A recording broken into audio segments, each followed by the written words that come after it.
हाँ, तो क्लास के बाद मिलना बाहर में, ठीक है? चलो देख बच्चा, अगला हमारा टॉपिक हीट एंड थर्मोडायनेमिक्स। ठीक है बेटा, हीट एंड थर्मोडायनेमिक्स। तो पहले चलो बात करते हैं हम लोग बेटा हीट का, है ना? तो देख बेटा हीट क्या है ना? तो देख हीट के बारे में सबसे आसान भाषा में समझो बेटा, हीट फिजिक्स का एक एक्सक्यूज है ना? मतलब एनर्जी कहीं खो गई, एनर्जी कहीं खो गई तो हम कहा कहेंगे हीट में चला गया। समझा बात को? जैसे इमेजिन कर बेटा, इस कमरे में अगर दो ही लोग हैं, अगर इस कमरे में मान बच्चा दो ही लोग हैं ए और बी, अगर ए का 100 रुपया खो गया तो किसने लिया? पक्का है ना? हाँ, मतलब खोया नहीं है, चोरी है सरासर, है ना? लेकिन मान लेगा कमरे में 100 बच्चे हों और अगर ए का 100 रुपया खो गया तो अब क्या कहेंगे? वाकई खो गया। बात समझा ना? तो बेटा हीट का मूल मंत्र यही है ना? क्या कहेंगे बेटा? दो बॉडी आया, टकराया, है ना बेटा? काइनेटिक एनर्जी पहले थी 20 जूल, और जब टकराया उसके बाद देखा काइनेटिक 18 जूल, तो क्या बोलेंगे? दो जो एनर्जी खो गई, खो गई तो कहां चली गई? हीट में। आई बात समझ में? है ना बेटा? क्योंकि जिस बॉडी की हम बात करना चाहते हैं बेटा, उस बॉडी में इनफाइनाइट नंबर ऑफ एटम्स हैं, बोलो है कि नहीं? और एनर्जी किस एटम के भीड़ में कहां खो गई, नो वन नोज, है ना बेटा? तो हम कहेंगे एनर्जी कहां चली गई? सिस्टम के रैंडमनेस में। ठीक है बेटा? तो हीट को सबसे आसान भाषा में क्या कहें? तो कहें बेटा random, random kinetic energy of molecules, of molecules in a body. ठीक है बेटा? कोई बॉडी है, इस बॉडी में बेटे बहुत सारे मोलिकुल्स, है ना? अब देखो, अब बेटा मान लो ये बॉडी हमारा यहां से मूव करते हुए यहां चला आया, है ना? तो देख बेटा इस पोजीशन से अगर वो इस पोजीशन पे आ गया तो क्या बोलोगे? सारा मोलिकुल आगे बढ़ गया ना बेटा? तो ये तुमको दिखी वेलोसिटी, ये क्या है? ऑर्डर्ड मोशन है। क्या बोलेंगे इसको? ऑर्डर्ड मोशन है ना? ठीक है, लेकिन सोचो क्या इसके अंदर के मोलिकुल्स सब परफेक्ट रेस्ट में होंगे? है ना बच्चा? इसके अंदर के मोलिकुल्स भी हल्का हल्का वाइब्रेटिंग मोड में होंगे, बोलो है कि नहीं? वो मोशन हमको नहीं दिख रहा, है ना बेटा? मतलब कह सकते हैं वो हिडन फॉर्म ऑफ एनर्जी है, इस सिस्टम का हिडन फॉर्म ऑफ एनर्जी है, बोलो बात समझे ना? जैसे कि यूं तुमको कहूं, इमेजिन करो कि मान लो बेटा तेरे पास दो बॉडी हो, एक बॉडी 2 किलोग्राम का और एक और बॉडी बेटा 2 किलोग्राम का, इन दोनों को स्प्रिंग से जोड़ दो, है ना? और यू प्रेस करके छोड़ दो तो बेटा ऐसे ऐसे शुरू हो जाएगा ना ऑसिलेशन, होगा ना बेटा? इसमें कितनी एनर्जी है? तो बोलेगा बच्चा half m1v1 square plus half m2v2 square plus spring का एनर्जी हाफ के एक्स स्क्वायर, है ना? अगर इतने पास से तुम्हें दिख रहा है कि ये बॉडी मूव कर रहा है, ऐसे तो मूव करता हुआ देखेगा बेटा, और तू बोलेगा देखो मुझे मूव करता हुआ दिखा, इसका मतलब काइनेटिक एनर्जी है। तुम बोलेगा देखो मुझे ये बॉडी भी मूव करता हुआ दिखा, तो इसमें भी काइनेटिक एनर्जी है। तुम बोलेगा मुझे दिखा ऐसा कि स्प्रिंग थोड़ा दबा, फिर फैला, फिर दबा, फिर फैला, तो स्प्रिंग भी हिस्सेदारी दे रहा एनर्जी में। तो तुम कहोगे बेटा यहाँ इस सिस्टम में कितनी एनर्जी है? इस काइनेटिक एनर्जी पोटेंशियल एनर्जी, यही ना कहोगे, है ना बेटा? तो चलो मान लो तुमने कहा kinetic energy plus potential energy equal to 20 joule, मान लिया मैंने। ठीक है बेटा? अब मैं कहूं कि इसी बॉडी को अब देखो 2 किलोमीटर दूर से, तो क्या दिखेगा बॉडी तुमको? तुम लगेगा एक धब्बा सा है जो ऐसे ऐसे हिल रहा है, ये फील करोगे ना? जब बहुत दूर से देखोगे इसको तो दो बॉडी दिखाई पड़ेगी क्या? लगेगा एक धब्बा सा है और धब्बा ऐसे ऐसे हिल रहा है, ये फील करोगे ना बेटा? लेकिन तुम्हारे दिखने से नहीं दिखने से इस बॉडी को क्या फर्क पड़ता है? फर्क पड़ता है बेटा? नहीं ना? ये वाली एनर्जी अभी भी तो है इसके पास, तेरे को दिखे या ना दिखे। जब पास आया तो तुम बोला काइनेटिक एनर्जी, दूर चला गया तो बोलेगा हीट है। बात यहां में बैठी बैठा बेटा, है ना?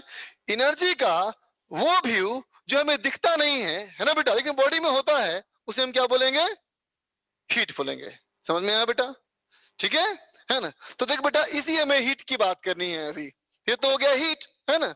अब देखो दूसरी हमारी चीज है बच्चा, टेम्परेचर,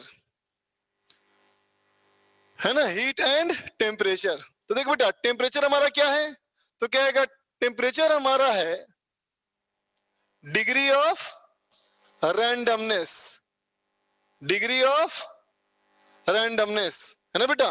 ये जो मोलिक्यूल्स हमारे किसी बॉडी में ऐसे ऐसे वाइब्रेट कर रहे हैं बेटा, है ना, ये वाइब्रेशन धीरे धीरे हो रहा है या वाइब्रेशन बहुत वायलेंट है, ये क्या बतलाता है बोलो, टेम्परेचर। कि मोलिक्यूल्स का वाइब्रेशन स्लो है या फास्ट है ना बेटा। जैसे इमेजिन करो, जैसे किसी हाई टेम्परेचर के बॉडी को छूते हो तो जलन सी होती है हाथ में, है ना बेटा।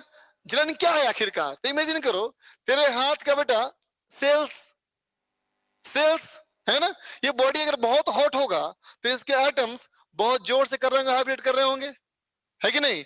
जब ऐसे हाथ रखोगे बेटा तो तेरे सेल्स को जो टकराएंगे वो, है ना, और सेल्स को टकराएंगे बेटा, है ना, और तुम्हारे सेल्स को डैमेज कर रहे होंगे वो। जब सेल्स को डैमेज कर रहे होंगे तो तुमको आभास होगा कुछ हमारे बॉडी का पार्ट डैमेज हो रहा है, पेन फील होगा, है ना बेटा। बात समझे ना, ठीक। तो टेम्परेचर क्या है बेटा, मोलिक्यूल के वाइब्रेशन का तेज होना या धीमा होना, ठीक है बच्चा। ये हमारा क्या हुआ, टेम्परेचर। हीट और टेम्परेचर आपस में संबंधित है ना, हीट और टेम्परेचर आपस में संबंधित है बेटा, इनका आपस में संबंध है, ठीक है। लिख दे रहा हूं, heat is related to temperature, ठीक है बच्चा। हीट हमारा जो है वो टेम्परेचर से संबंधित है ना, ठीक है। क्या कहोगे, ऐसा unit of heat is joule, समझो बेटा। जूल हमारा हीट का ऐसा यूनिट है बेटा, है ना। ये चालू था मुझे लगा चालू नहीं इसलिए बुलाया आपको, हाँ। देख बच्चा हीट का हमारा ऐसा यूनिट जूल है ना, और इसका एक प्रैक्टिकल यूनिट है ना बेटा, जो ज्यादा फेमस है ना। प्रैक्टिकल यूनिट ऑफ हीट, है ना, क्या हमारा है, कैलोरी, है ना बेटा, है ना। जिसे हम सब लोग जानते हैं बेटा कि लंबाई का ऐसा यूनिट क्या है बताओ, मीटर है कि नहीं, है ना, ठीक। कोई पूछे कि ये पेन कितना लंबा है तो बताना कंफर्टेबल तुम्हारा सेंटीमीटर में होगा ना, बोलो बेटा, है कि नहीं। कोई पूछे कि यहां से कोटा से दिल्ली कितना दूर है तो किलोमीटर में बताओगे बोलो, है कि नहीं। अब बताओगे मीटर में, नहीं ना। गाड़ी चला रहा है कोई, बोलो गाड़ी कितना तेज चला रहे हो तो क्या बोलता है, मीटर पर सेकंड में, नहीं, क्या बोलता है 40 चल रहा है, मतलब समझ में आता है 40 किलोमीटर प्रति घंटा, है ना बेटा। तो हर चीज के लिए एक खास तरह का यूनिट जो प्रैक्टिकली यूज कर सकते हैं वो ज्यादा फेमस होता है ना। उसी तरह से बेटा हीट का हमारा कैलोरी ज्यादा फेमस है ना। क्या होती है वैल्यू ये, तो कहेगा 1 calorie is equal to 4.2 joule. हालांकि होता तो है 4.18 जूल, बट कैलकुलेशन में आसानी के लिए 4.2 ही कर लो, है ना बेटा। तो क्या ठीक है, समझ में आया कि प्रैक्टिकली कैलोरी है ना। कोई पूछेगा आखिरकार होता कितना है, कोई पूछे मीटर क्या होता है ना, तो क्या बोलोगे, हाँ मीटर होता है, लगभग इतना लंबा होता है मीटर, ऐसे बोलोगे उसको, है ना। तो वैसे बोलेगा कैलोरी समझ में आ गया, कितना होता है कैलोरी, है ना। तो कहेंगे देखो 1 ग्राम पानी लो, 1 ग्राम पानी लो, उसको 1 डिग्री सेंटीग्रेड से गर्म करो, है ना। उसको गर्म करने में जितना हीट देना पड़ेगा वही 1 कैलोरी है, ठीक है बेटा, है ना। कोई पूछे 1 कैलोरी क्या है तो क्या कहोगे, heat absorbed by 1 gram water, 1 gram water, ठीक है, to raise, to raise its temperature, raise its temperature from 14.5 degree centigrade to 15.5 degree centigrade, समझा बेटा। 14.5 से 15.5 होने में जो हीट लगता है वही हमारा क्या है बेटा, ठीक है। इसका मतलब यह है बेटा कि 15.5 से 16.5 अलग होता होगा, इसका मतलब 13.5 से 14.5 अलग होता होगा, इसका मतलब 10 से 11 अलग होता होगा, तभी तो कहा गया ना ऐसा, तो दिस इज ए फैक्ट, वाकई में अलग अलग होता है ना बेटा। लेकिन हमें ये मान के चलना है कि लगभग ये कांस्टेंट है। बात समझे बेटा? हमें जहां तक पढ़ना है, हम जहां तक बात करेंगे बेटा सिलेबस की, वहां हम ऐसे ही बोलेंगे 1 ग्राम पानी लो, 1 डिग्री सेंटीग्रेड गर्म कर दो, वही 1 कैलोरी है। क्लियर बेटा यहां तक? ठीक है ना? तो जिस तरह से मैंने कहा बेटा अभी हीट के बारे में, है ना, ठीक। अब कुछ कहूं टेम्परेचर के बारे में, तो बताओ बेटा ऐसा यूनिट ऑफ टेम्परेचर क्या है? केल्विन है बेटा, है ना? क्या है? केल्विन है ना? लेकिन इसके ही बहुत सारे प्रैक्टिकल यूनिट है ना? जैसे कि बुखार देखना हो तो क्या बोलो? केल्विन में टेम्परेचर। डॉक्टर के पास जाओ, बुखार देखिए, बोले 300 केल्विन ढक्कन आदमी फॉरेन में होता है टेम्परेचर, ये बोलोगे, है ना? मौसम का तापमान, बोले आज का कितना टेम्परेचर था, है ना? बोले 98 डिग्री फॉरेनहाइट, बोले क्या आदमी है, डिग्री सेल्सियस होता है, राइट ना? तो उसी तरह से बेटा प्रैक्टिकल यूनिट ऑफ हीट जो हमारे है ये बहुत सारे हैं, है ना? जैसे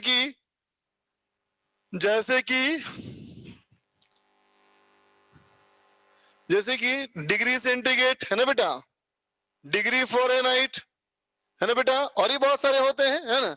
जैसे कि र्यूमर्स स्केल, डिग्री आर, और ही बहुत सारे हो सकते हैं, है ना? जैसे कि मान लो मैं कहूं degree x, a new scale, है ना? मैं कहूं एक नया स्केल क्या है, डिग्री एक्स है मान लो, ठीक है बच्चा, है ना? तो देख बेटा ये क्या है, ये डिग्री सेल्सियस, ये क्या है, फॉरेनहाइट, ये हमारा बेटा र्यूमर्स स्केल, ठीक है बच्चा? तब देख इतने सारे जो यूनिट है बेटा, तो जिस तरह से इनका आपस में था ना कन्वर्जन, वैसे इसका भी तो आपस में कन्वर्जन होगा, है ना? तो क्या होता है देखो, ये होता है बेटा C-0 by 100-0 is equal to F -32 212 -32 is equal to R -80 divide by 80 -0, ठीक है बच्चा, is equal to K -273.15 by 373.15 -273.15, ठीक है बेटा? कैसे बना? तो कहना इज इक्वल टू एक नया स्केल, तो कहेंगे x नया स्केल में माइनस एफ पी क्या है, फ्रीजिंग पॉइंट टेम्परेचर, ठीक है? किसका फ्रीजिंग पॉइंट? वाटर का, है ना बेटा? किस प्रेशर पे? एटमॉस्फेरिक प्रेशर पे, है ना बेटा? समझते हैं ना? वाटर का बॉइलिंग पॉइंट, फ्रीजिंग पॉइंट अलग अलग टेम्परेचर पे अलग अलग हो सकता है ना? जैसे 7वीं 8वीं क्लास में तुमने एक क्वेश्चन सुना होगा कि बोलो पहाड़ों पर दाल गलने में देर क्यों लगती है? नहीं सुना है क्या सवाल? आंसर पता नहीं होगा अलग बात है, सवाल तो पता है ना? सवाल क्या है? पहाड़ों पर दाल गिरने में देर क्यों लगती है? बोलो क्यों लगती है? बिल्कुल सही, प्रेशर क्या हो जाता है बेटा? कम हो जाता है, तो वाटर जल्दी बॉयल कर जाता है ना? वाटर जल्दी बॉयल कर गया, इसका मतलब नॉर्मली जो 100 डिग्री सेंटीग्रेड पे बॉयल होना चाहिए वाटर को, वो जाएगा मान लो 90 डिग्री सेंटीग्रेड पे, है ना बेटा? तो दाल को तो अब 90 डिग्री सेंटीग्रेड मिला, 100 तो मिलेगा ही नहीं, क्योंकि जब बॉइलिंग शुरू हो गया तो अब वाटर का टेम्परेचर नहीं बढ़ेगा, बोलो है कि नहीं? है ना? तो क्या प्रेशर कम हुआ तो बॉइलिंग पॉइंट घट गया, है ना बच्चा?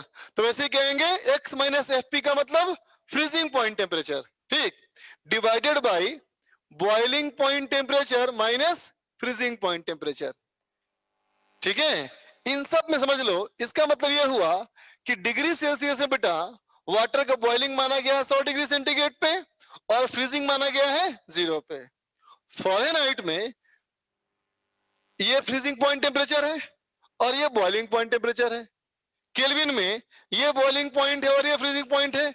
उसी तरह से अगर कोई नया स्केल बनाते हो, बेटा, तो उस नए स्केल का तुम पुट करोगे फ्रीजिंग पॉइंट टेम्परेचर और बॉइलिंग पॉइंट टेम्परेचर, है ना। इसी के मान लिया तुम एक नया बनाना चाहते हो स्केल, और कहोगे मेरे स्केल में फ्रीजिंग पॉइंट होगा 100 और बॉइलिंग पॉइंट होगा 1000, तो यहाँ पुट कर देंगे बच्चा 100, यहाँ पुट कर देंगे 1000, है ना। तो अब किसी से किसी में कन्वर्ट कर सकते हैं, है ना। लिख ले फटाफट इसको।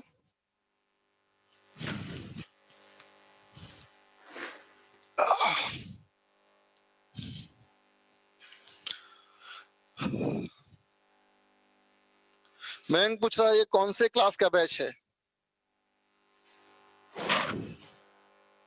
कौन से क्लास का पता करते हैं बेटा, रुको।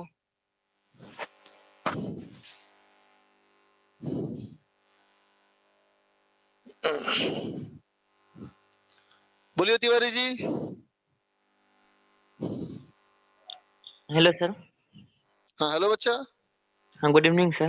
Good evening. Sir Reaumur's scale में सर कैसे होगा?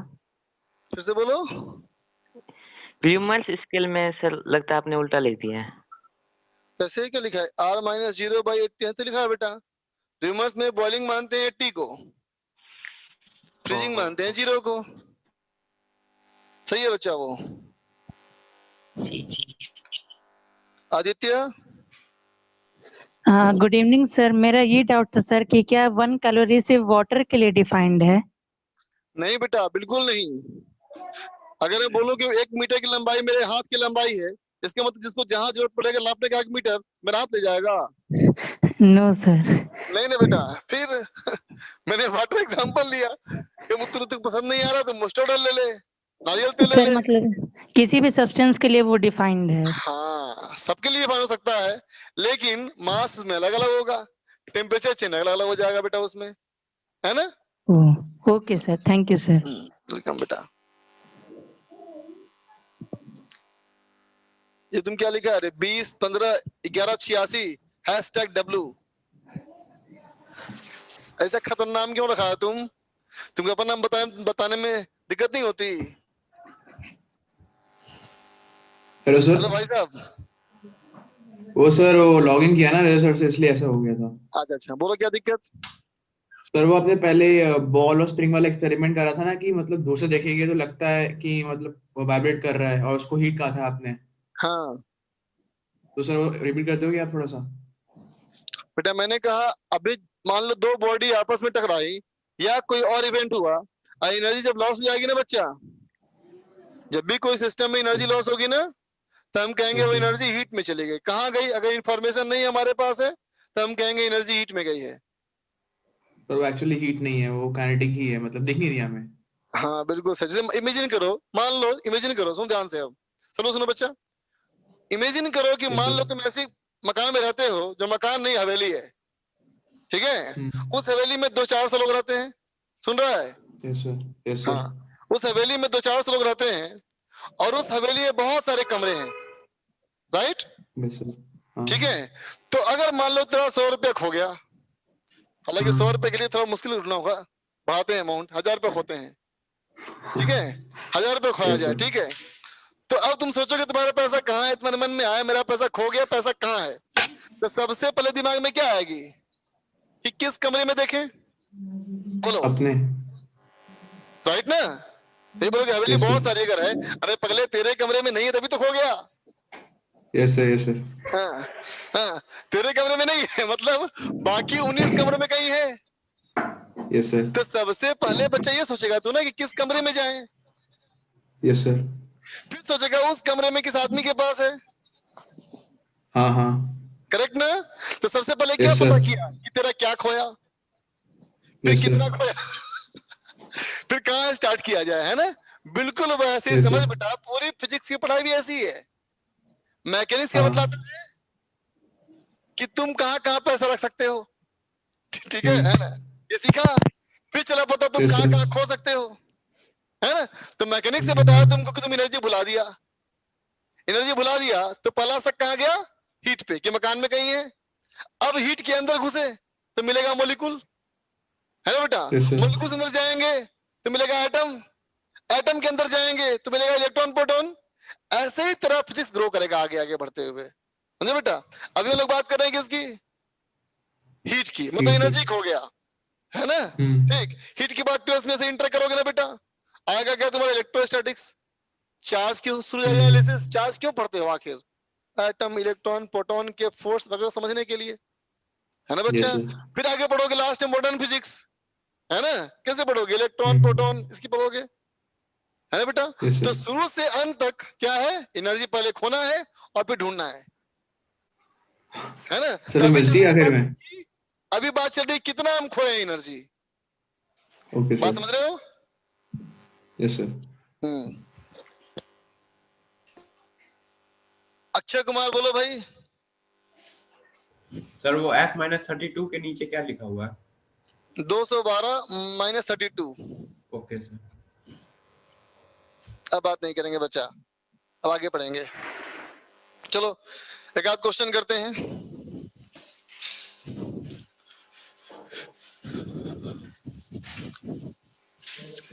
भी लिख सकते हैं -32। देखते बच्चा, सवाल हमारा यह है कि find the temperature at which first degree Fahrenheit is equal in degree centigrade। ठीक है बेटा? B degree centigrade is equal in Kelvin। ठीक है? बस दो ही बनाओ पहले। सही बात। सेकंड वाला करो करो।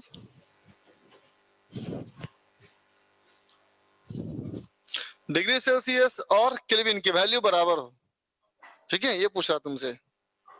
पॉसिबल नहीं। बिल्कुल सही बात, बिल्कुल सही। कितना आंसर आया फर्स्ट में बोलो? -41 कुछ आता होगा ना? 40 आ रहा है पूरा पूरा? 40 आ रहा है, या -4 डिग्री F और बी में नॉट पॉसिबल, है ना बेटा? अब कैसे देख लेते हैं। जैसे कि मुझे बेटा मान लो डिग्री और फारेनहाइट और सेल्सियस बराबर करना है ना, तो ये वाला यूज करेंगे ना बेटा, बोलो। तो फर्स्ट पार्ट के लिए अगर हम ये वाला इस्तेमाल करें तो क्या लिखेंगे? C और F बराबर हो गया ना बेटा?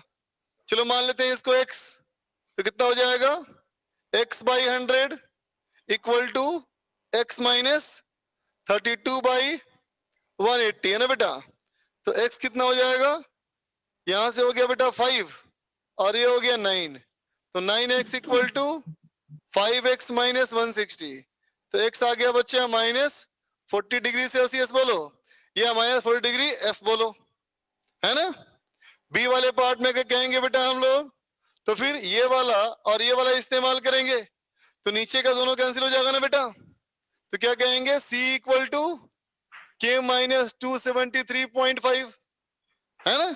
तो C और के बराबर हो सकता ही नहीं है, क्योंकि बराबर हो गया तो C और के कट गया, तो -273 बराबर 0। ये संभव तो नहीं है ना? So this is not possible. ठीक है?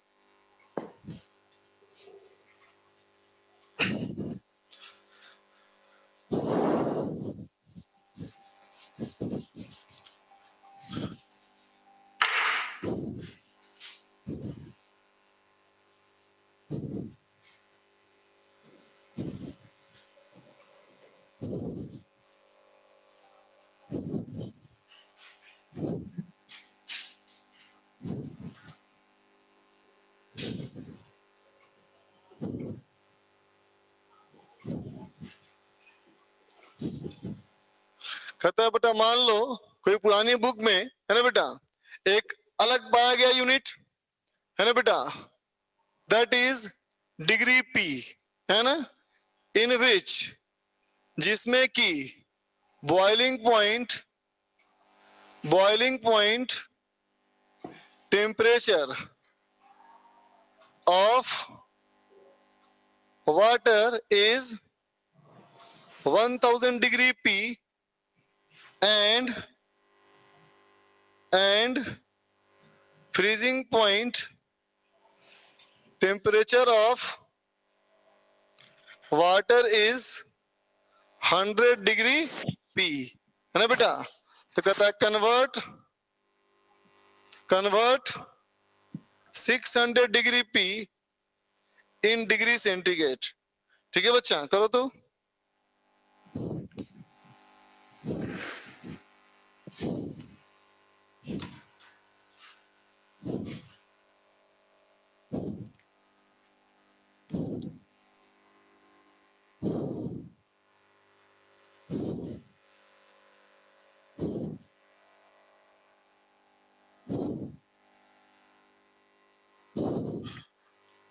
राजार्यन, शुभम, संचित, राजार्यन, शुभम,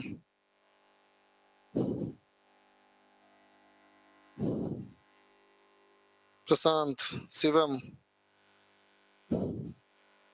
मानस, राज, तनय, सार्थक,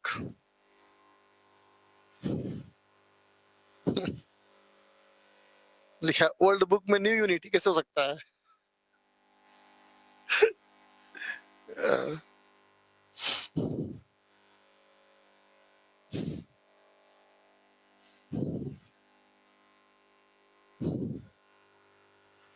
हम्म, 500, 5/9। हाँ, बच्चे भी यही बोल रहे हैं आंसर सही है। देखियो तो क्या लिखेंगे बेटा फॉर्मूला? कहेंगे P minus freezing point by boiling point minus freezing point equal to C minus 0 by 100 minus 0। इसका मतलब बेटा C by 100 equal to P minus freezing point, तो हो गया बेटा 600 माइनस 100 डिवाइड बाई 1000 माइनस 100, है ना? तो C इक्वल टू 500/9। ठीक है बेटा, अब इसको डिग्री सेंटीग्रेड आ गया आंसर। ठीक है,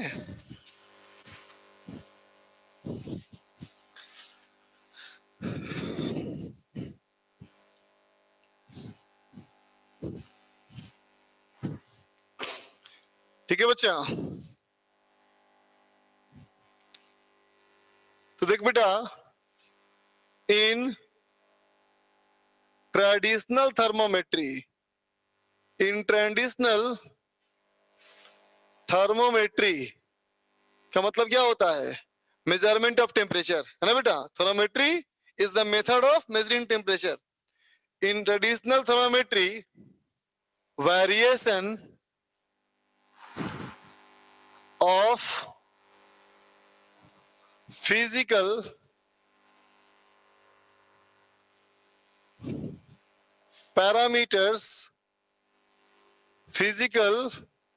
parameters are considered, which varies linearly with temperature। ठीक है बेटा, है ना? समझो मतलब, जैसे मान लिया जाए अगर हम बेटा कान लो किसी बॉडी का टेम्परेचर नापते हैं तो क्या करते हैं? एक थर्मामीटर लेते हैं, उस थर्मामीटर में बहुत सारे बने होते हैं बच्चा, डिवीजन बने होते हैं ना, अंदर भरी हुई होती है मरकरी। जब किसी हॉट बॉडी में डालते हैं बेटा उसको हम लोग, है ना, तो मरकरी कॉलम की लंबाई बढ़ती आती है, बोलो बेटा, और उस मरकरी कॉलम के लंबाई के अनुरूप हम बोलते हैं इतना टेम्परेचर है, बोलो बेटा, है ना? तो देख बच्चा, हम लोग क्या ले रहे हैं कि इस चीज का और इस चीज का रेशियो बराबर है, बोलो बेटा, है ना? तो अगर रेशियो बराबर है तो ग्राफ का स्लोप कांस्टेंट है, तो कैसे लाइन बनेगा? कोई ग्राफ बनाओ बेटा, उसका स्लोप कांस्टेंट हो, स्ट्रेट लाइन बनेगा ना बेटा, बोलो है कि नहीं? है ना? इसका मतलब जो उसके अंदर मरकरी है बच्चा, उसकी लंबाई लीनियरली बढ़नी चाहिए, है ना? जैसे कि मान लो हर 1 डिग्री सेंटीग्रेड पे उसको 1 मिलीमीटर चढ़ना चाहिए, बोल बच्चा, बात समझा ना? ठीक है, लेकिन क्या बताओ ऐसी चीज हम दुनिया की हर बॉडी के लिए बोल सकते हैं? क्या दुनिया की हर बॉडी में ऐसा होता है वेरिएशन कि टेम्परेचर बढ़ाओ तो लीनियरली बढ़े? नहीं ना बच्चा, है ना? ठीक है ना? तो हर जगह हम इसको इस्तेमाल नहीं कर सकते, ठीक है बच्चा, है ना? तो देखो बेटा, न्यू थर्मोमेट्री क्या है? तो कहेंगे बेटा modern thermometry, modern thermometry, modern thermometry uses kelvin scale of temperature. समझा बेटा? मॉडर्न थर्मोमेट्री में क्या किया गया? सिर्फ केल्विन टेम्परेचर को ही इस्तेमाल किया गया और किसी को इस्तेमाल नहीं किया गया, है ना? क्योंकि इसमें कमियां हैं बहुत सारी। जैसे बताओ तो बेटा, ये 0 और 100 क्या था बोलो तो? Boiling point, freezing point temperature, है ना? क्या वाटर का boiling point, freezing point temperature हर जगह सेम होता है? नहीं, अलग अलग होता है ना बच्चा? बोलो, बात समझा ना? तो कमियां है ना इसमें बेटा, है ना? तो लोगों ने कहा कि छोड़ो, बाकी सबको छोड़ो, हम लोग किसकी बात करेंगे? सिर्फ केल्विन की बात करें। चलो यहां तक बात समझ में आ गई, है ना? तो हम कहेंगे देखो, पहले जिसकी तुम बात कर रहे थे ना बेटा, वो मान लो किसी मरकरी कॉलम के लंबाई की बात कर रहे थे, वो लंबाई टेम्परेचर के साथ लीनियरली बढ़ रहा था, चलेगा, कोई दिक्कत नहीं। लेकिन कहीं और इस्तेमाल करेंगे तो अटकेंगे, इसलिए क्योंकि हर चीज लीनियरली भाई नहीं करती ना बेटा, है ना? वाटर का फ्रीजिंग पॉइंट ही अलग अलग कंडीशन में अलग अलग हो जाएगा, है ना बेटा? तो लोगों ने सोचा कि चलो कोई ऐसी चीज के बारे में सोचें जो कभी भी नहीं करती हो, है ना बेटा? ठीक है, तो उसमें क्या लिया गया? तो कहा गया in this thermometry, modern thermometry, है ना बेटा? इन दिस मॉडर्न थर्मोमेट्री, है ना बेटा? रेफरेंस टेम्परेचर, रेफरेंस टेम्परेचर मतलब जिसके रेस्पेक्ट में हम मेजर करेंगे, है ना बेटा? इज कंसीडर्ड, इज कंसीडर्ड, ठीक है? क्या कंसीडर किया गया? Triple point temperature of water. समझा बेटा? ट्रिपल पॉइंट टेम्परेचर क्या है?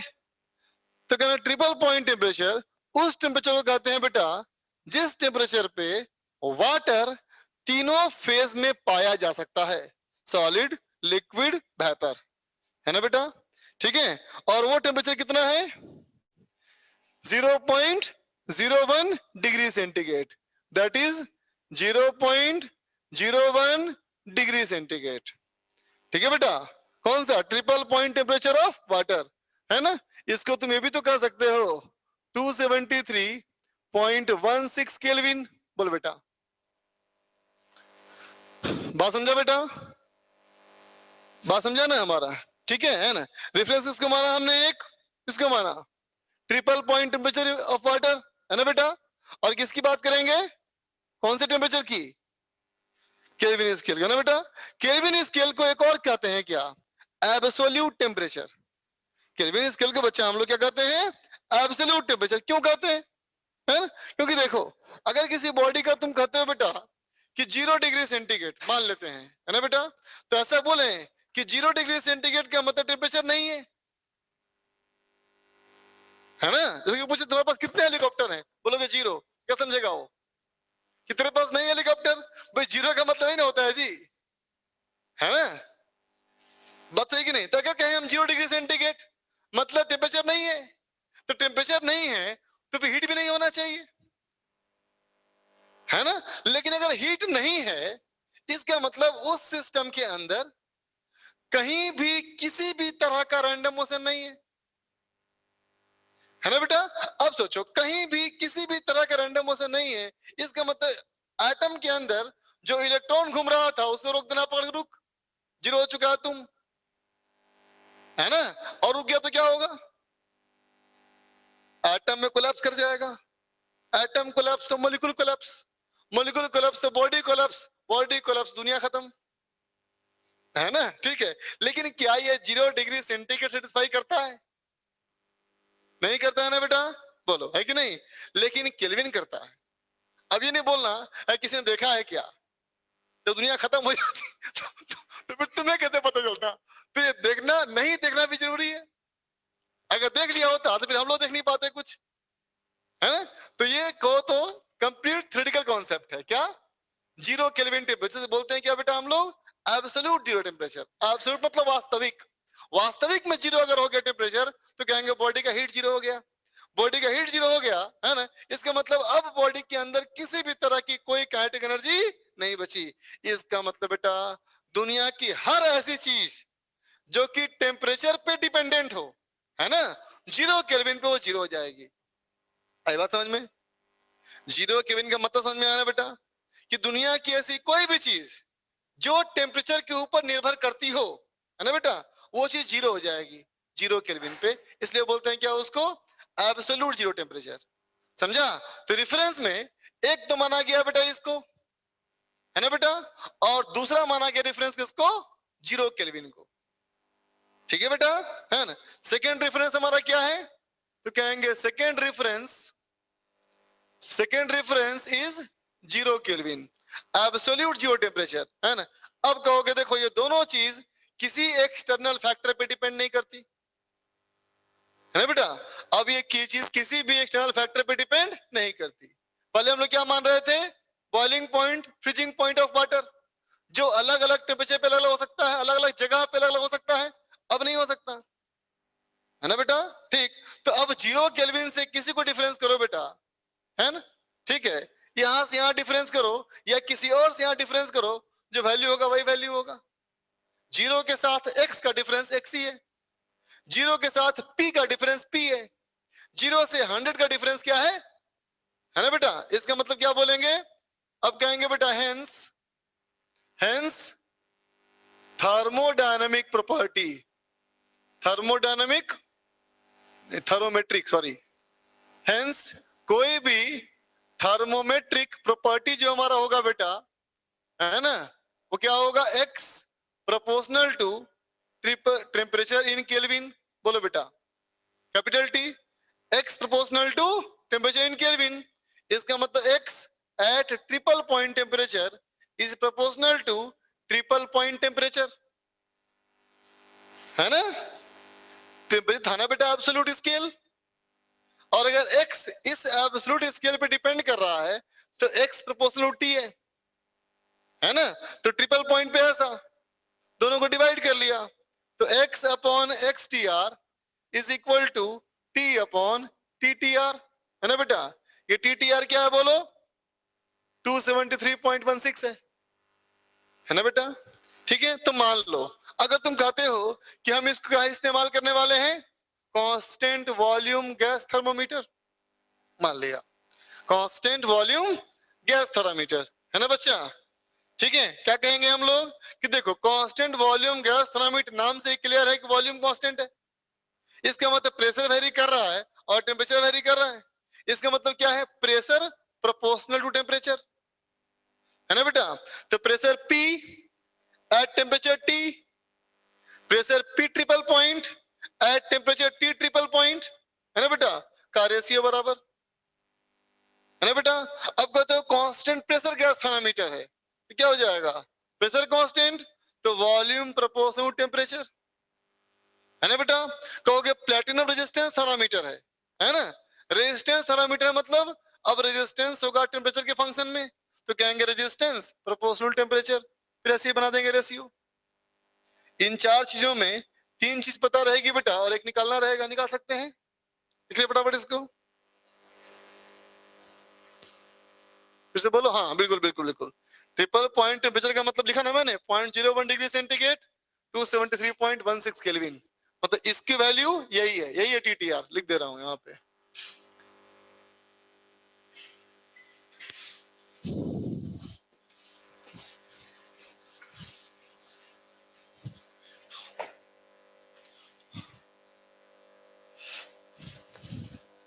बोलो स्वयं। सर मुझे वो ट्रिपल पॉइंट टेम्परेचर नहीं समझा। बेटा ट्रिपल पॉइंट टेम्परेचर उस टेम्परेचर को कहेंगे जिस टेम्परेचर पे वाटर तीनों फेज में आ सकता है।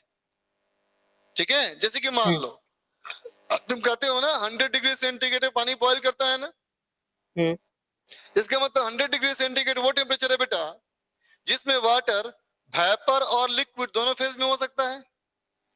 Yes sir. अच्छा 0 डिग्री सेंटीग्रेड वाटर फ्रीज करता है, तो 0 डिग्री सेंटीग्रेड वो टेम्परेचर है जिस टेम्परेचर पे वाटर लिक्विड और सॉलिड दोनों हो सकता है यस सर। ना बेटा। अब सुनना फिर से, 100 डिग्री सेंटीग्रेड पे क्या हो सकता है, लिक्विड और वेपर। बोलो। Yes sir. अगर हम प्रेशर कम करें, एटमॉस्फेरिक प्रेशर कम करें ना बेटा, है ना, तो वाटर जल्दी बॉईल कर जाएगा, है ना बेटा। तो हो सकता है 90 पे बॉईल कर जाए, और कम Yes, sir. करें तो 80 पे बॉईल कर जाए, और कम करें 70 पे बॉईल कर जाए, है ना। बात समझा? Yes sir. तो प्रेशर Sir. कम करते करते तुम उतना कर दी जितना कम से कम हो सकता है, उससे कम नहीं कर पाओगे प्रेशर, मान लिया, है ना। तो मिनिमम कितना आएगा बेटा, 0.01। आई बात समझ में? Yes sir. ठीक है, Sir. है ना। अब बोलो बोलो। सर लेकिन ये प्रैक्टिकली पॉसिबल है कि हम एटमॉस्फेरिक प्रेशर कम करके ये ट्रिपल पॉइंट टेम्परेचर बना सकते हैं? तू करना चाहता है क्या? नहीं करना नहीं चाहता, लेकिन ऐसा पूछ रहा मैं। तो तुझे मेरे मेरे ऊपर भरोसा नहीं है, वो भरोसा है। तो फिर क्यों पूछ रहा है?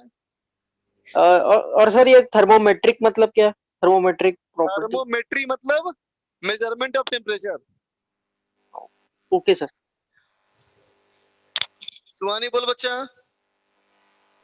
सर ये ट्रिपल पॉइंट टेम्परेचर को हम लोग रेफरेंस स्केल क्यों माने, ये नहीं समझ आया। जैसे कि हम लोगों ने इसके पहले लिखा था ना बेटा, C Yes, minus 0 by 100 minus 0। हाँ। तो 100 माइनस 0 बाई 100 माइनस 0 का मतलब क्या है, रेफरेंस क्या है, 0 और 100। Yes sir. बॉइलिंग पॉइंट और फ्रीजिंग पॉइंट। Yes sir. बेटा दुनिया में किसी भी चीज को नापने के लिए रेफरेंस तो जरूरी है ना बेटा। जैसे मुझे पता Yes, करना है sir. बोर्ड कितना ऊंचा है, तो पूछेंगे ना कहाँ से, हाँ। है कि नहीं। Yes sir. तो उसी तरह से बेटा हर चीज को नापने के लिए रेफरेंस चाहिए, तो टेम्परेचर के लिए भी रेफरेंस चाहिए। Okay sir. कुछ बोल रहा तुम लोग, क्या कुछ बोल रहा था क्या? नहीं, चलो। तो देख बेटा अब तक हम लोगों ने क्या बात करी, व्हाट इज टेम्परेचर, है ना बेटा।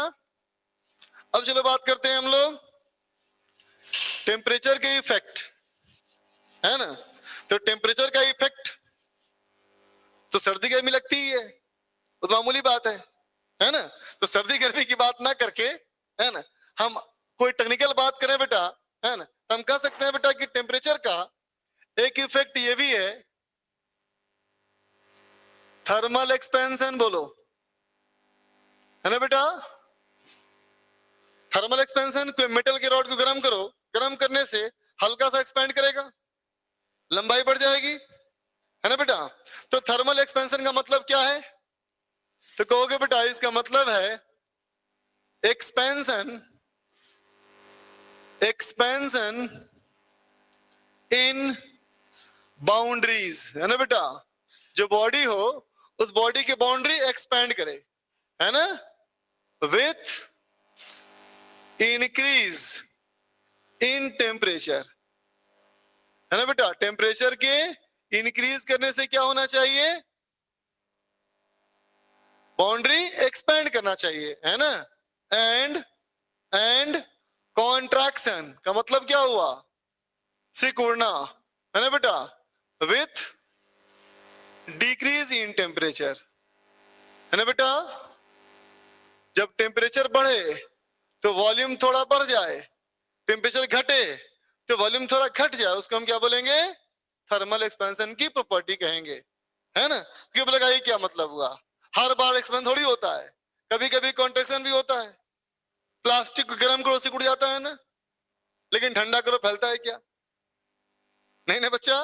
तो हम उसी की बात करेंगे जो दोनों तरह का बिहेवियर शो करे, तभी हम बोलेंगे बेटा एक्सपेंशन में। मतलब हमें इलास्टिसिटी के अंदर बात करनी है बच्चा, जो हम चेंज करें उसको रिकवर भी कर सकें, तभी उसको इसमें काउंट करेंगे हम। आई बात समझ में ना। जैसे प्लास्टिक का सिकुड़ना, है ना बेटा, इस कैटेगरी में नहीं आता है, क्योंकि प्लास्टिक जो सिकुड़ता है ना बेटा, तो वापस अपने स्टेट में नहीं आ पाता है फिर, है ना। लेकिन मेटल में क्या है, गर्म करो फैलेगा, ठंडा करो आपस से में आ जाएगा। बोलो बेटा, है ना। थर्मोमीटर का मरकरी, है ना बेटा, जब गर्म करते हो तो फैलता है, ठंडा करते हो सिकुड़ता है ना। ठीक है, इसलिए क्या लिख देंगे यहाँ पे हम, विद इन इलास्टिक रेंज, है ना बेटा, मतलब दोनों तरह का प्रॉपर्टी इसमें आना चाहिए। टेम्परेचर बढ़ने के साथ चेंज करे और टेम्परेचर घटने के साथ भी चेंज करे, है ना बच्चा। चलो देखना बच्चा ध्यान से, हम लोग इलास्टिसिटी चैप्टर में पढ़े थे बेटा कि किसी बॉडी को ऐसे खींचो तो लंबाई बढ़ जाती है, और बड़ा लंबाई ना भी, अब तुमको दिखा नहीं फिर भी बड़ा है ना। हम कह सकते हैं बेटा कि चलो खींचेंगे हम, है ना, तो ये बढ़ता हुआ नहीं दिखा, लेकिन बी श्योर कि कुछ ना कुछ लंबाई बड़ी होगी पक्का, है ना। ठीक, जैसे मान लो तुम्हारी हाइट अगर कम है ना, कोई बोलेगा तुम्हारा लंबाई नाप के देखेंगे कितना लंबा तुम हो, है ना, तो उसको बोलना ऐसे मत नापो, तुम लेट जाओ नीचे, है ना, तब ना पाना उससे, हमेशा तेरा नॉर्मल हाइट से 1-2 इंच ज्यादा आएगा, ये फैक्ट है बेटा। तो खड़े खड़े पे लंबाई नापेगा ना, ठीक, और लेट की लंबाई नापेगा ना, लेटने की लंबाई जो होगी हमेशा खड़े होने की लंबाई से 1-8 इंच ज्यादा होगी।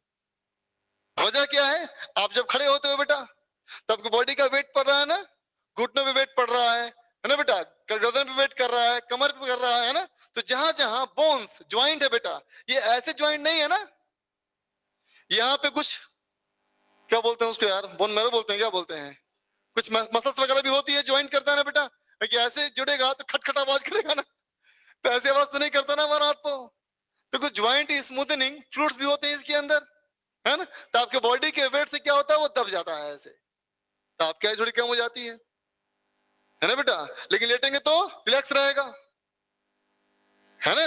तो हमारी बॉडी का चेंज हम खुद ऑब्जर्व कर सकते हैं बेटा, तो ऑब्वियस ही बात है इस वाले बॉडी में भी ऐसे लंबाई और ऐसे लंबाई अलग होगा, भले ही वो 1-8 माइक्रोमीटर हो, है ना बेटा, है ना। तो वैसे ही मान लो अगर मैंने इसको खींचा बेटा तो थोड़ा सा लंबा हुआ मान लो ये, तो यूं सोचो अगर जब मैंने इसको खींचा तो मैं क्या चाहता हूं कि इसके हर मॉलिक्यूल के बीच की दूरी बढ़ जाए, ये चाहते हैं ना बेटा, हम खींच करके चाहते हैं क्या, इसके हर 2 मॉलिक्यूल के बीच की दूरी बढ़ाना चाहते हैं, है ना बेटा, लेकिन छोड़ेंगे तो क्या होगा, फिर से वापस, है ना।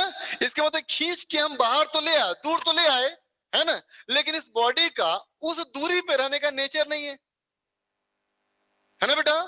इसको अगर ऐसे हम दबाए, थोड़ा सा वॉल्यूम कम कर दिए, है ना बेटा, छोड़ेंगे तो क्या होगा, फिर से वापस जाएगा। इसका मतलब हम जब कम करना चाहते हैं दूरी तब ये मना कर रहा है, और दूर करना चाहते हैं फिर ये मना कर रहा है ना बेटा। इसका मतलब इसके 2 मॉलिक्यूल्स में एक खास इक्विलिब्रियम सेपरेशन है,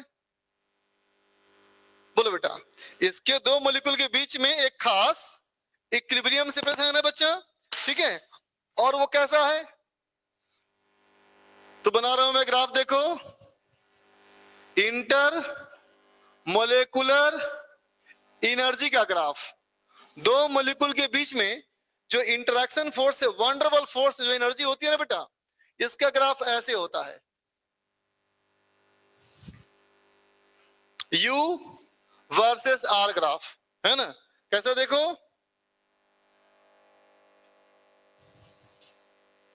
ऐसा होता है ग्राफ ये, ठीक है। तुम्हें दिखा बेटा ना, ये है ना मिनिमम एनर्जी, बताओ, है ना मिनिमम एनर्जी।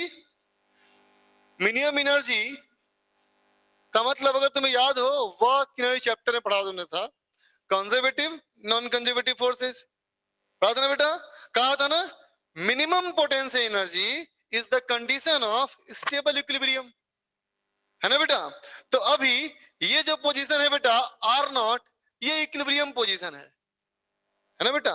ऐसे में तुमको याद होगा कि F जो होता है बच्चा वो क्या होता है, minus del U by del R, इसका मतलब नेगेटिव ऑफ स्लोप, है ना।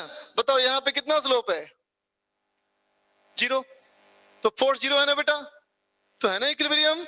तो अभी जिसके सारे मॉलिक्यूल है ना बेटा वो इस पार्टिकुलर दूरी पे हैं, है ना। अब सुनना, जब मैंने इसको खींचा, जब मैंने खींचा इसको ऐसे बेटा, है ना, इसका मतलब हम इसके आगे बढ़ गए, है ना बेटा। हम जब इसके आगे बढ़ गए तो ग्राफ का स्लोप कैसा है, पॉजिटिव, है ना, स्लोप पॉजिटिव। तो फोर्स कैसा है बताओ, नेगेटिव। नेगेटिव फोर्स मतलब अट्रैक्टिव, नेगेटिव फोर्स मतलब अट्रैक्टिव, पॉजिटिव फोर्स मतलब रिपल्सिव, है ना बेटा। तो मैंने क्या किया, जब मैंने ऐसे खींचा ना बेटा इसको, तो हम क्या कर दिए, इसके मॉलिक्यूल की दूरी से आगे बढ़ा दिए, है ना, ठीक है। लेकिन इसके मॉलिक्यूल के बीच में ऐसा वाला फोर्स आ गया, कैसा वाला, अट्रैक्टिव। जब हम छोड़े वापस खींच लिया, ठीक है बच्चा। अब मैंने कहा कि इसको मैंने ऐसे दबाया, यूं दबाया बेटा, मतलब कहां चले गए, यहां आ गए, कैसे लो बेटा, नेगेटिव। फोर्स कैसा है, पॉजिटिव। यूं दबाया तो क्या किया, मॉलिक्यूल को पास करना चाहा, लेकिन छोड़ा तो रिपल्सिव फोर्स है, फिर से आगे वापस यहीं पे। यहां तक बात समझाना बेटा, है ना। वो एक खास टेम्परेचर पे है ना बेटा। तो ये टेम्परेचर मान लिया मैंने क्या है, ये टेम्परेचर लो मैंने मान लिया T डिग्री सेंटीग्रेड है ना बेटा, ठीक। तो इसके जो मॉलिक्यूल्स हैं, इनमें आपस में फोर्स लग रहा है ना बेटा, इसके दो मॉलिक्यूल से फोर्स लग रहा है ना, कभी अट्रैक्टिव कभी रिपल्सिव, है ना बेटा। तो मैंने कहा मान लिया ये मॉलिक्यूल है ना बेटा, और इसके बीच का जो फोर्स है ना बेटा, ये अट्रैक्टिव भी है रिपल्सिव भी है ना। तो इसको समझने के लिए मैंने कहा मान लो कि यहां एक स्प्रिंग है, तो स्प्रिंग का भी बेटा व्यवहार वैसे ही होता है ना, खींचोगे तो वापस खींच लेगा, दबा दोगे तो बाहर से गिर देगा। तो वैसे समझो बेटा यहाँ पे, है कि नहीं। अब बताना इस बात को देख करके कि इसके इस तरफ में और इस तरफ के पॉइंट में स्लोप एक जैसा है कि डिफरेंट है, ज्यादा कहां स्लोप है, आर नोट के बाद या आर नोट के पहले, देखो पहले देखो ज्यादा मैग्नीट्यूड वाइज स्लैंटनेस, ग्राफ की ढलान ज्यादा कहां तेज है ना बेटा, ढलान तेज है, इसका मतलब यहां फोर्स का मैग्नीट्यूड ज्यादा है और यहां फोर्स का मैग्नीट्यूड कम है ना बेटा। इसका मतलब इस स्प्रिंग को अगर दबाओगे तो दबाने में तुमको ज्यादा फोर्स लगेगा, लेकिन खींचने में कम फोर्स लगेगा। यही कहने का मतलब हुआ इसका, है ना बेटा, ठीक है। अब सोचो कि मैंने इसके टेम्परेचर को बढ़ा दिया, तो क्या कहा था मैंने, टेम्परेचर बढ़ाने से क्या होता है, रैंडम स्पीड बढ़ती है ना, बोलो है कि नहीं। तो अब इसमें वाइब्रेशन आएगा, तो अब क्या होगा, ये इधर जाएगा फिर इधर आएगा, बोलो ये दोनों मॉलिक्यूल ऐसे ऐसे करेंगे, वाइब्रेट करेंगे ना। लेकिन कहा था ना अंदर की तरफ फोर्स ज्यादा है, तो अंदर कम जा पाएगा, और बाहर की तरफ फोर्स कम है तो बाहर ज्यादा जाएगा, बोलो बेटा, है ना। तो जब ये ऑसिलेट करेगा तो कहोगे पहले ये अगर इस दूरी पे था बेटा तो पास आएगा तो इतने ही आ पाएगा, है ना बेटा, लेकिन दूर जाएगा तो ज्यादा दूर जा पाएगा, है ना बेटा। तो अब बताओ मॉलिक्यूल्स के बीच में एवरेज सेपरेशन पहले इतना ही है कि पहले से बड़ा हो गया या पहले छोटा हो गया, बड़ा हो गया ना बेटा, है कि नहीं, एवरेज सेपरेशन बड़ा हो गया ना, ठीक है। तो कहेंगे देखो अगर T डिग्री सेंटीग्रेड पे ग्राफ ऐसा था ना, तो T प्लस डेल्टा T पे ग्राफ कैसे भाग जाएगा, ऐसा हो जाएगा ग्राफ, समझा। एक ग्राफ होगा किसके लिए, T प्लस डेल्टा T के लिए, है ना बेटा। जो पहले हमारा एवरेज सेपरेशन ये था ना बेटा, अब कहां होगा इसका इक्विलिब्रियम, यहां होगा, है ना बेटा, समझा। तो क्या कहेंगे हम लोग, hence on increasing temperature है ना बेटा, average separation between molecules increase, है ना बेटा, मॉलिक्यूल्स के बीच की एवरेज सेपरेशन क्या होगी, बढ़ जाएगी, मॉलिक्यूल्स के बीच की एवरेज सेपरेशन बढ़ जाएगी, है ना बेटा। And hence the body expends, समझे बेटा, इस तरह से बॉडी क्या करता है, एक्सपैंड करता है, फैल जाता है बॉडी, समझा बात को, क्लियर हुआ बच्चा कि बॉडी एक्सपैंड क्यों करता है ना, बोलो।